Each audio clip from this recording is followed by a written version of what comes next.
for Kids First, and today I'll be interviewing the director of the new film, The Kid Who Would Be King, Joe Cornish.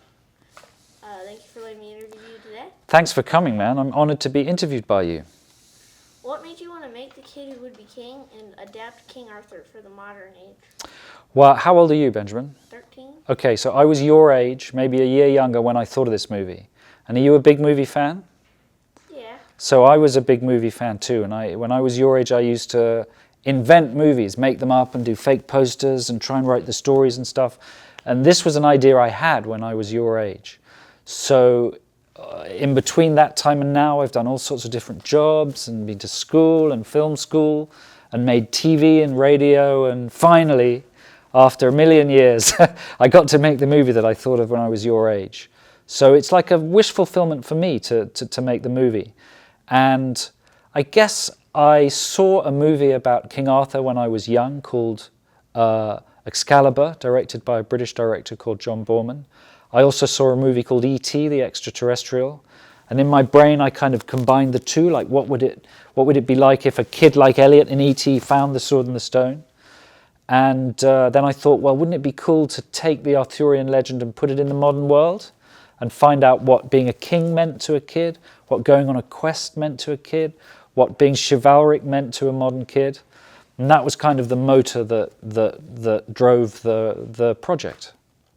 How did your ideas for you wanted this film to be changed from concept to finished film? Well, you know, there's a saying where they say there's three movies. There's the one you write, there's the one you shoot, and there's the one you make in the edit. Because you know how it is. When you dream you're going to do something, you dream it in a kind of perfect world. And then when you actually execute it, nature and chaos and humanity like bleed in, and there's stuff you can't control, and some brilliant stuff happens that you can take advantage of, some bad stuff happens that you have to fix. So everything always changes and mutates and grows, and the challenge of being a director is to sort of mold that weird shape-shifting blob and try and contain it and keep it as close to what you want it to be. So it changed a bit, but I couldn't be happier with the end result. What did you do to prepare cast members Patrick Stewart and Angus Emery to both play Merlin, so audiences felt like they were watching the same character on screen? Right, well, they do play the same character. Angus plays the young version, he plays the older version. And what they did was Angus read his lines into a tape recorder and he sent the tapes to Sir Patrick. So Sir Patrick listened back. They also did this thing where they're both keen on Shakespeare. They're both kind of Shakespearean actors. And so they stood together, shoulder to shoulder, and recited Shakespeare word for word at exactly the same time. That was an amazing thing to listen to. And then they studied each other's mannerisms and did everything they could to try and seem the same. Because they don't really look very similar, right? But hopefully they do a decent job of making you believe that they're the same person. Did you believe? I believe. Thank you. Phew.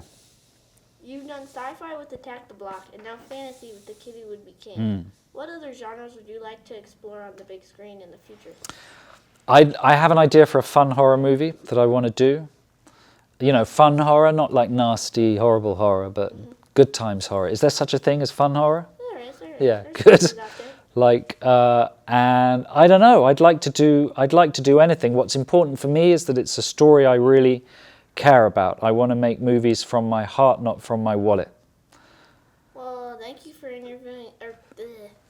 Well, thank you for letting me interview you today. That was a great job, man. Thank you so much for interviewing me. This is Benjamin reporting for Kids First, signing off. See you next time. Bye.